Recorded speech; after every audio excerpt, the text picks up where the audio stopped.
idea of consonance and dissonance, tension and release. Dissonance is discord. It's a composer's way of creating tension in music and darkness. The listener feels uncomfortable when there's dissonance, like there's something ominous just around the corner, like something's just about to happen.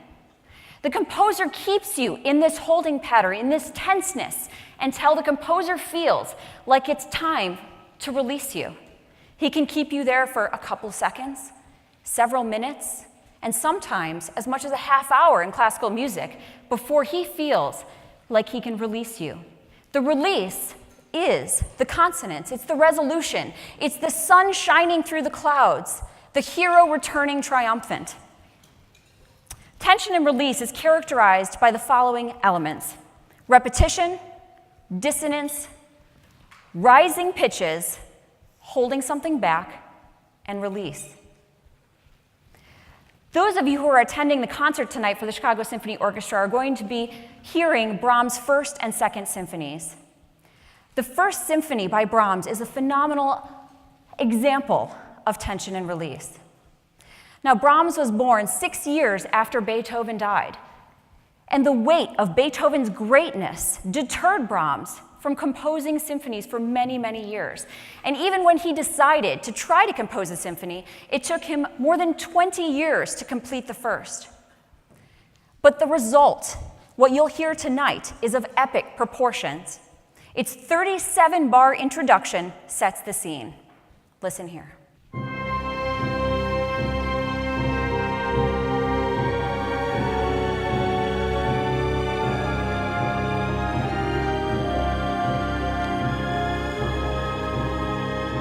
Immediately, Brahms creates tension.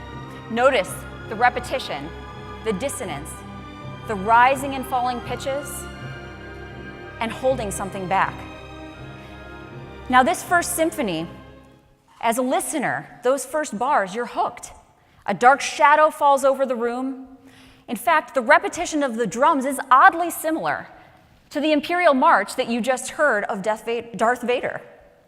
In that way, these composers create a darkness, the evil, that needs a resolution. Brahms holds the listeners for many minutes in dissonance and discord. He hints at resolution in the second and third movements, but those are temporary reprieves. With the opening of the fourth movement, the darkness returns.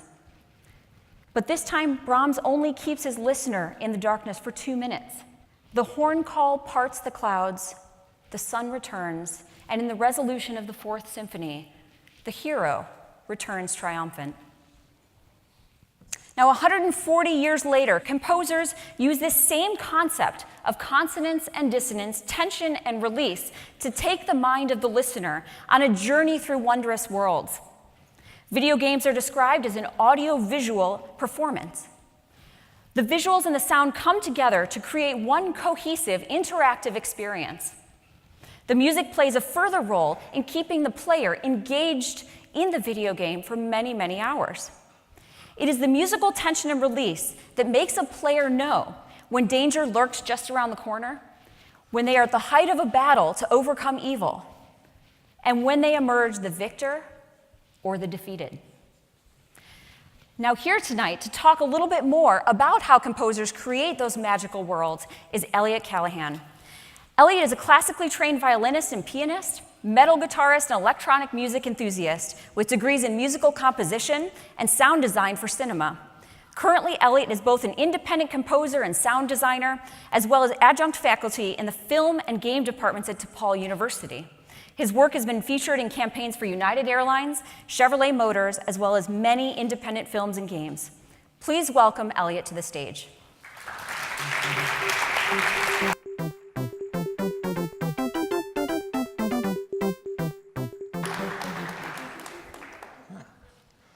Just want to make sure I got everything on and working here. Hi, my name's Elliot. Before I start talking to you about games and music, I first want to thank all of you for being here, and also want to thank Jessica Erickson and Erica Neerman for putting the time and effort into putting this event together and being open to this topic. So can we have another round of applause for that, please? All right, so creating a game's musical aesthetic. Why am I talking to you about this topic? Well, I'm here because I like to wear suits and talk into microphones. And on top of that, I'm, like Erica said, a composer and sound designer here in Chicago. I've released a number of albums as the electronic artist from MOVA. I'm an executive composer and producer in the 2020 Music Group, a collective of composers, musicians, and audio artists here in Chicago. I'm faculty in the game and film program at DePaul, and I'm also a lieutenant in the Army National Guard, so shout out to the 1744th Warriors. Hooah. Okay. I want to begin by talking about some of the differences between composing for the concert stage as opposed to composing for a game. Now, this is very distilled and incredibly oversimplified, but at a bare minimum, a concert composer is concerned with instrumentation, aesthetic, and probably has some length requirements for a piece that they compose. It's then approved by the commissioning entity, and then we get a bunch of incredibly talented instrumentalists into a room. They practice and perform the work. As a game composer, we're still concerned with instrumentation and aesthetic, but we also have to be concerned with precise timings. We may be scoring a cinematic, or maybe the music has to line up with a specific animation of a character or event in the game. Function. Are we trying to set a location, place, or are we trying to set a mood? Or are we communicating the use of a game mechanic? Implementation. Is the music looping continuously, or is it going to play throughout its entire duration? Or is it going to play and then abruptly be cut off by something? And do we need to make multiple variations of the music because we're creating an adaptive score? Most composers and sound designers that work in games are also having to be their own mixing and mastering engineers as well. Most game music is made using virtual instrument technology, so you need to be adept in mixing and mastering and general audio skills. We're also concerned with the amount of data that we have available. If we're writing music for a game that's on a smartphone, we don't have as much actual storage that we can use as opposed to, say, a console or PC title. And then lastly, promotion. Many times the music that we write is going to be used to promote the game itself too, and subsequently the studio. So when you keep all of this in mind and you write all of the music, it then needs to be approved by the game developer as well as the publisher, and then we're finally able to put out the music and the game into the world, and wonderful, amazing things happen. So just a quick side-by-side comparison there. In addition, as a game composer, you need to speak multiple languages. Not only do you need to speak the languages of music and audio, but you definitely need to speak the language of game. Ultimately, you are trying to help the game developer's vision happen, and their primary language is game. So if you can't speak that language, you're not going to do a lot to help their vision happen. And they're going to try and talk about music and audio, and sometimes you're lucky and they know that language very well. And sometimes you really need to help them articulate what their vision really is. So you also need to act as an interpreter and translator for that process. But essentially, the process you'll go through will be somewhat similar to this. You'll discuss aesthetics, style, ideas, implementation, and again, you may have to go through somewhat of an interpretation process, but once you have all of this information consolidated, you then need to translate it into musical language, or you've got a bunch of stuff, and now you need to use that stuff to write music. And there's no set-in-stone way that you go about this. In fact, it's usually different for every specific project you work on. So I'm going to talk about 3 games that I worked on. Space Scavengers, where harmonic motion of the music was determined by pictures and specific word selection. Project Frequency, where we focused on the intended feeling of the player. And Boats High Seas Scramble, where I was lucky enough to have a dedicated audio person on the team that had a music background and spoke my language. And our conversations became integral in making that music happen. So let's start with Space Scavengers. Who here knows or has participated in a global game jam? Right, a couple hands, cool. So for those that aren't aware, a global game jam is where people around the world create 4 to 8 person teams, and in the span of 48 hours, they're given a theme and they make a game. And incredible, amazing things are made in these 48-hour caffeine-fueled, bloodshot eye development sessions. But Space Scavengers was made from a global game jam, and this means that very early on a Saturday, they were talking to me about writing music for a game that didn't exist yet. They sort of kind of had an idea of what they wanted it to become. So this is an early quote they sent me. It's a 2D, 4-player roguelike game that has the players visiting various sci-fi settings like abandoned space stations, ships infested with alien insects, and maybe even planets. They then sent me a couple of images of celestial settings to give me an idea of the mood that they're going for. And then they also, talking specifically about the music, said piano, synthy, maybe an orchestra, swell at the beginning, then calmer afterward. And I know it's kind of funny, but honestly, like, this is the kind of feedback you're going to get. Take it very seriously. And then they also gave me 4 keywords: mysterious, floating, calm, and wondrous. And I have wondrous bolded because it relates to a pet project of mine that became the main motivator for the music of Space Scavengers. And the idea of this pet project of mine is that specific harmonic motion or chord changes have a emotion or meaning or specific word tied to them. The idea being that moving from a major 1 or a tonic to a minor 2 or the subdominant has a specific word and meaning assigned to it. The more harmonic motion we have, so the more chord changes we have, the more words we now have to describe that progression. And I by no means think this could ever be some infallible encyclopedia of music and emotion, but if you're having a discussion with someone who doesn't usually talk about music, it's a fantastic way to begin a conversation. And I bring it up because the very first word that I assigned to any harmonic motion was the word wondrous. And for me personally, movement from a minor 1, so a minor tonic, to a major 4 is the musical personification of the word wondrous. And on its own, it sounds like this.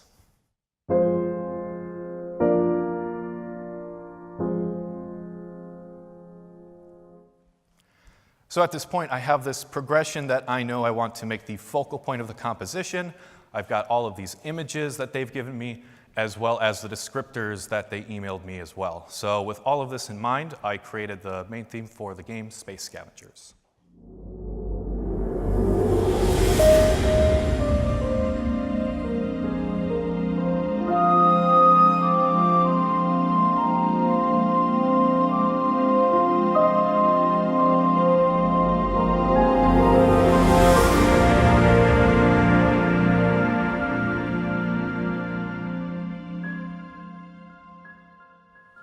So while Space Scavengers was about exploring the mysterious and unknown with a sense of wonder and awe, Project Frequency was about exploring the mysterious and unknown and getting the crap scared out of you.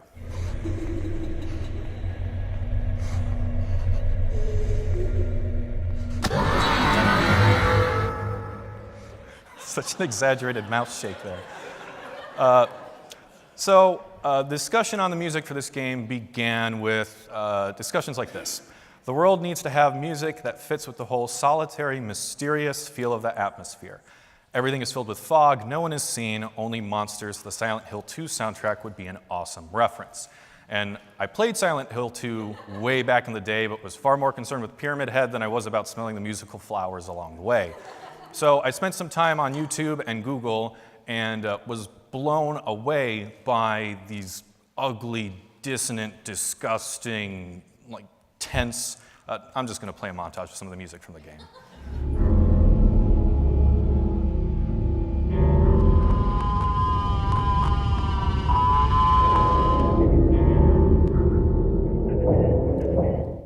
Awesome, right?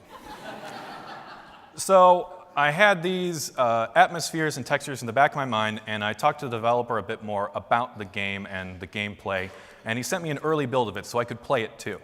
A bit about the gameplay: it's set in an open world in a dream purgatory hell kind of place, and the only goal is to survive, which is made more difficult because all of the items and enemies are completely randomly generated. You can walk into a building and it can be full of monsters one time, and then tomorrow you can play the game and go to the same exact building and it can be full of items and health packs and things that actually make your life easier. The key takeaway is that it's different every time you play, and because of that, there's very little that you can assume or rely upon when you're playing this game.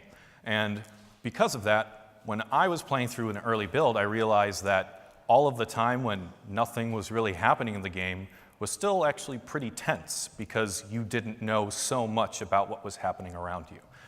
And I really grasped onto that. So my goal with the score became to make the player scared when nothing is happening.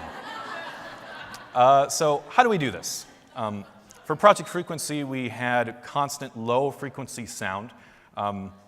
There have actually been studies that show that humans have an illicit reaction to infrasonic sound, or sound that is so low it's below the threshold of human hearing, that just makes us very tense and anxious. And that just sounds fun, right? Perfect for Project Frequency. On top of that, I wanted to go even further with this idea of removing a sense of control. So if you can't rely on items or enemies being in the same place, audio can do a lot to really help you feel like you're back in the driver's seat. You hear something to your left, you now know to be cautious about that. You're going to approach that situation differently. And I wanted the player to be as helpless as possible. So I added seemingly random percussion in the soundtrack so that if they hear something, it's not necessarily something in the game. And after a certain time, you begin to almost ignore what you're hearing, which puts you in very tense and threatening situations that maybe you would have been more cautious about otherwise. So I have a short gameplay clip here, and even though nothing really happens in this clip, pay attention to how tense and heavy it still feels.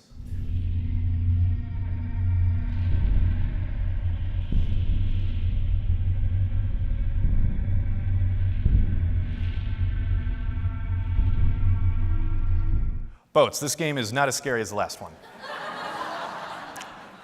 So, some notes on the gameplay of Boats. It's multiplayer, it's ship combat, and it's fun, lighthearted, and family-friendly. You can see by the color palette and the art style, this is much more inviting than Project Frequency.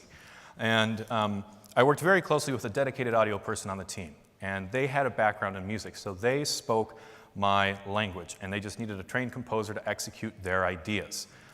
So the guidance I received from him became very important. Early conversation we had was, I originally was prototyping more epic, ambient, and battle tracks inspired by world music, but over the past weeks we have seen the gameplay become much more arcadey and comical, so I think a shift in direction and scope will be necessary. It needs to be epic, exciting, and capture a really adventurous and upbeat feeling we're looking for. A mix of high seas Royal Navy and jolly drunken music. And I want you to pay attention to how dense this is with descriptors that really help me know what they're looking for. Words like epic, exciting, adventurous, upbeat. High Seas Royal Navy immediately tells me specific instrumentation, and jolly drunken music, again, just helps me get an idea of that overall aesthetic that they want. So with the gameplay clips they sent me, as well as these discussions, I took my first stab at the music for Boats.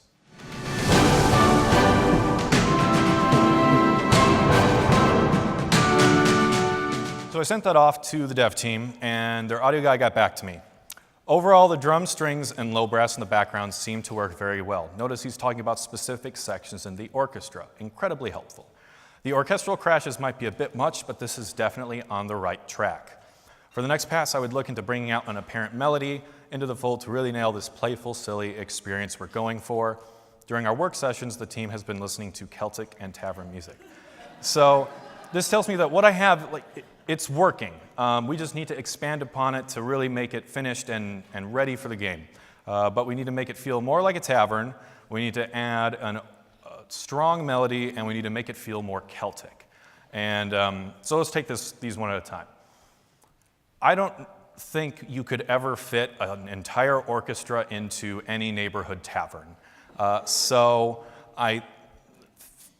For the sake of using what I had already, but yet still trying to get more of a tavern feel, I added another section to the piece that has scaled back instrumentation. So it doesn't have, an entire orchestra on a concert stage. It has a single guitar, our main melodic instrument, and a little bit of percussion. The idea being that I wanted to emulate the idea of someone hearing that their friends are going to the pub down the street, they go to the living room, dust off their guitar, and bring it with them, and have a really fun time playing all their favorite songs on a Friday night. So I did that tavern section, and then I kind of did a two birds, one stone sort of thing. I needed to add a strong melody, and I needed to make it sound more Celtic. So what I did was I made my main melodic instrument Ulain pipes. And I don't know how historically accurate this is, but for me personally, when I hear the timbre of Ulain pipe, that immediately feels Celtic to me. So two birds, one stone. I've got a melody, it sounds more Celtic. We've got a section that sounds like it's more in a tavern setting, and we're still using the main foundation that I had written already. And so when all of this came together, I sent it off and it became the main theme for Boats.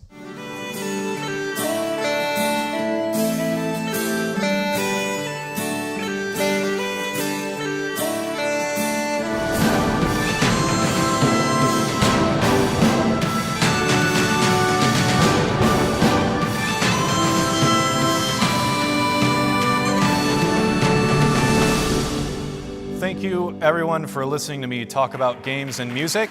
I'm as excited as the rest of you to hear Dan Forden tell us about the music and audio systems in Injustice 2. If you'd like to stay in touch, there's my email address and website. And thank you again so much for being here. I really appreciate it. Have a great night. Thank you, Elliot. Our next speaker of the evening is going to be Dan Forden. Dan is the audio director of NetherRealm Studios. Dan has been designing audio and video games for nearly 30 years. He has written music, created sound effects, written, recorded, and processed dialogue, and managed teams of audio designers throughout the game design process. He is most well known for his work on the Mortal Kombat series of games dating back to the early 1990s, when he was the audio designer for the original arcade version of the game. Early in his career, he also worked on a number of pinball machines, including Black Knight 2000, Star Trek The Next Generation, and Medieval Madness. Additionally, he created the audio for the original NFL Blitz arcade game and subsequent arcade and console versions. Dan continued to work on the Mortal Kombat series as it migrated to home gaming consoles, as well as working on NBA Ballers and MLB Slugfest, while working for Midway Games in the mid-2000s. Currently, Dan works for Warner Brothers Interactive Entertainment, continuing work on Mortal Kombat, as well as the DC Comics superhero fighting game franchise Injustice. Dan's crowning achievement, however, is his role as the toasty guy that pops out of the side of a screen on many of the Mortal Kombat games and says toasty in operatic falsetto. Welcome, Dan, to the stage.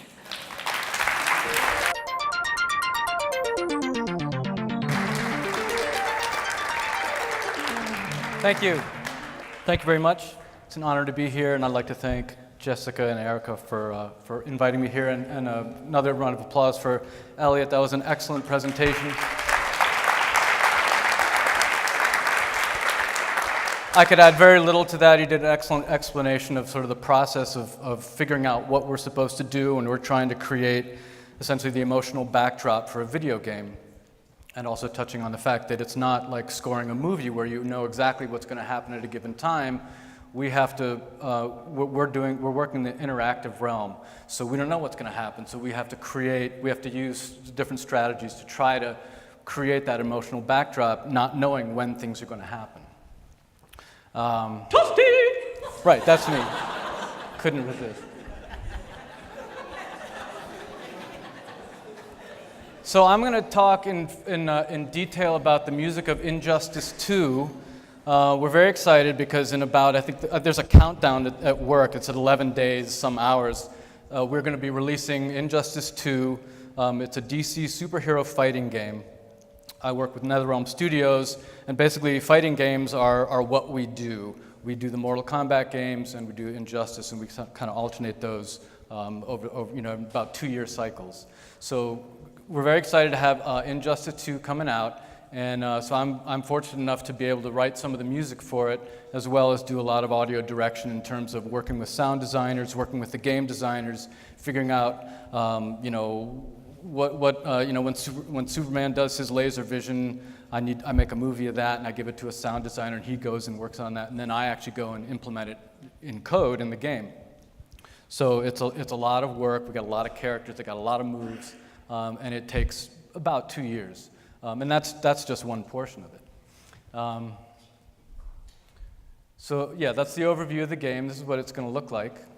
You guys see that, right? Okay. not to give too much away, but Superman's kind of a bad guy in this game. It's an alternate universe, though, so there's other universes where he's okay. So. Also need to call out the rest of the audio team. I'm going to show you some material, and all these guys did a ton of work to make all this stuff happen, so you're going to be hearing all their work. Rich Carl is actually the managing audio director, so he kind of drives the bus. We all work with him. Steven Shapler, Austin Shannon, and Noah Lothian are senior sound designers. They do a ton of logistics about how we organize our sounds and material, and they also create a lot of the, just about all the sounds in the fighting game portion. Matt Swanson's our intern. He came on and worked with us for about 9 months and had a huge impact. And we do that across the studio, across all disciplines. When we start getting into where, okay, we've got 9 months to finish this game, the studio population swells by 40, 50 people because we hire some fresh out of college or younger kids to come in and help us in all the disciplines across the studio. And we also have multiple contractors work on the game, and I'll touch upon them as well. I mean, there's probably, I think, 190 people that work at the studio, more give or take. But then we do a ton of outsourcing to create the story mode and to create sounds and music. I don't know, there's several hundred people are working on this game. I mean, it's a really huge production. Okay, so I'm going to demo. I want to play, so just let me set the stage a little bit. Basically, this is a fight between Supergirl and Wonder Woman. So this is girl power. And I'm actually playing both characters, so it's kind of clunky, but I edited it together. I just wanted to show you sort of start to finish, from the beginning of the fight to the end of the fight. This is kind of the kinds of things that will happen during a fight in the game. And then I will go and sort of unpack that stuff, and we'll kind of drill into it a little bit more. Begin.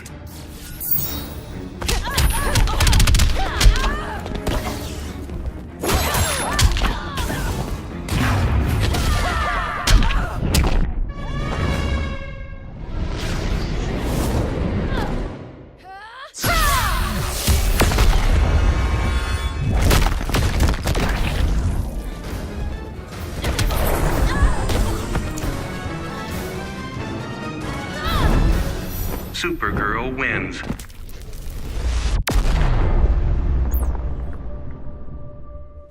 Okay, so a lot to unpack there. The basic format of the game is a fighting game, so it's interactive. Each character has all these different moves, so the job for the composer in this case is to write some music that's got a lot of high energy and makes you want to fight, right? So I wrote the music for this one. This is the Atlantis. And so the first thing we think about is what's the aesthetic of this? Well, we're essentially trying to emulate the concept of the superhero blockbuster movie. And so there's a ton of reference for that. I mean, you got Hans Zimmer, Henry Jackman.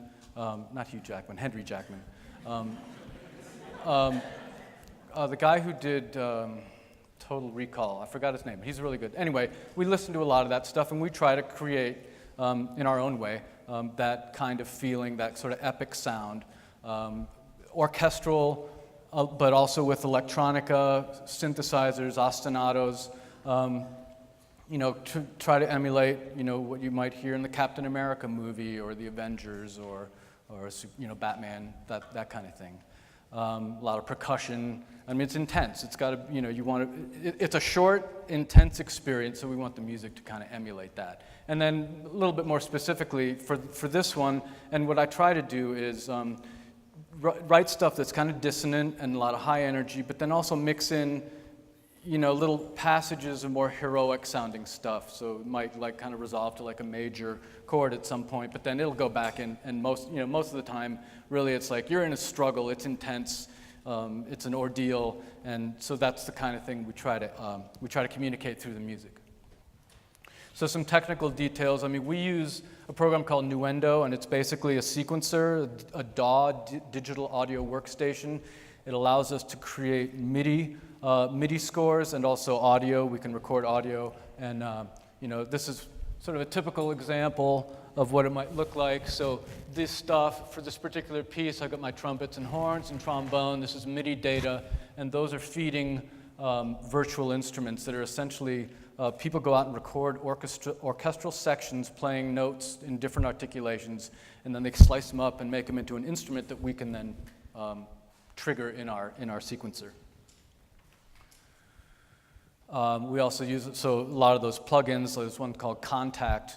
You can load in these orchestral samples or synthesizer or whatever, percussion. I mean, tons of people are making libraries of sounds for a program like Contact, and that's a screenshot of what that might look like. You can see this one here. They got the New York Concert Grand sampled in a software instrument that we can use, so that's pretty powerful. This is probably the coolest instrument I've ever encountered. It's called Omnisphere. I could spend an hour talking about that, so I'm not going to. We mix all of the music in quad because we can. We're doing these games for the PS4 and the Xbox One, and they all will plug into your surround sound system, and the sound will be coming out all around, so we try to use that as much as possible. So we actually do mix in quad, so we can play around with sending stuff around, behind your head and that kind of thing. So sometimes maybe in we can't, the movie here is in stereo, so you can't hear, we're not set up for surround, but if you were to play the game and listen to the music, you might hear some percussive ostinato thing actually traveling around your head. We like to play those kind of games. It's kind of fun. Okay, so just want to talk about the structure. Like I said, interactive gameplay punctuated by these set pieces. So the super move, the introduction where they come and they talk to each other, that's one. The super move where Supergirl takes you around the sun and blasts you, that's another one where you don't actually do anything at that point. It's like you earned the privilege of doing that by doing stuff in the game, and then you sit back and kind of enjoy that, and your opponent kind of cringes. And then the transition where Wonder Woman knocks Supergirl through the glass, and she's traveling through the water and gets bitten by the big monster, and so on and so on. That's another thing. That's what we call a transition. So in this case, some of the arenas have two sections. So you'll be fighting in one, and if you do the right thing, you can knock the opponent through the transition where they will take damage into the other arena, and then we start kind of fighting again there. And I don't know if you noticed, but the music changes there. So we would write a piece of music for a piece of music for each section of the background of the fighting arena. And then, Wonder Woman does her super move, and again, it's another non-interactive sequence. To sort of break down even further how the music is constructed within that context, we have an intro loop that those sequences where they talk to each other at the beginning, they're not all the same because we have a bunch of different lines that are written. I could play that, I could start that fight up, 10 times, and you might get 5 or 6 different interactions. They say different things to each other and different things in response, and maybe sometimes Wonder Woman speaks first, so it's kind of a variable thing. So we don't score that as a very specific thing. We just create a mood, we write a loop that will kind of work underneath that encounter. The main loop, we make that about 1 minute and 15 seconds because we actually get data back from the game. Like how long does a round last? How long does it last for someone to do a fight? And we actually found out, it's about 1 minute and 15 seconds, so there's no reason for us to write a 3-minute tune. If we can write it's probably not going to loop more, it probably won't loop more than once if it's 1 minute and 15 seconds, so that's kind of the number we came up with. And then there's an ending that happens when Supergirl won the fight and she did her little pirouette, that we have an ending that sort of gracefully ends the music. And then we go on to the next thing, and then there's a game over or match over piece of music that played at the very end. So it's pretty simple. I mean, and it's adaptive in the sense that it responds to what happens on the screen or in the game. But we're just kind of playing. We're not doing anything too fancy. I mean, I was going to try to show the Wise implementation of how the music works, and there actually is. We play the intro loop, and we know the tempo of it, so we're actually counting beats. And so when that intro is over, the game sends a signal to the audio system, says, okay, play the main loop, and so it'll wait for a beat and then does a little flam and starts the main loop. So it actually so things kind of line up as much as possible on the beat, but it's not perfect because you're basically playing a new piece of music on another one, and so it's not always going to work seamlessly in every situation. However, we're kind of lucky because, well, there's all this other stuff going on, so we can kind of hide some of those transitions behind big sound effects and things like that. So the set pieces, the character intro I talked about, that's what the intro loop is for. Super move. So this is kind of an interesting thing that Rich Carl came up with. It's like, let's create a library of gestures and textures and things like that, because we've got every character has a super move, so that's 30 characters, something like that. About 10 of the backgrounds have transitions, so that's about another 20 pieces. So in those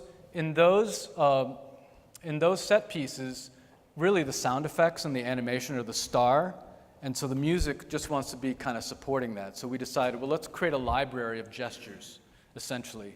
Gestures and hits and things like that. Orchestral sounding that kind of support and move the action along, but kind of stay out of the way. And what I'm going to do is a little bit later, I'm going to show you, I'm going to play like a condensed version of that fight with only the music playing, and then you can see how that is stitched together. But basically, we go into the super move or the transition, and we'll play these gestures. We'll kind of compose a little piece out of these gestures, and you'll see how that works. And then the victory, the pirouette at the end, that's the little end match flourish. It's like an ending that we put on the music. All right, so I'm going to try to play this demo. This just it's basically sort of a reduced version of that thing you just saw with just music. And then you can see how it actually stitches together.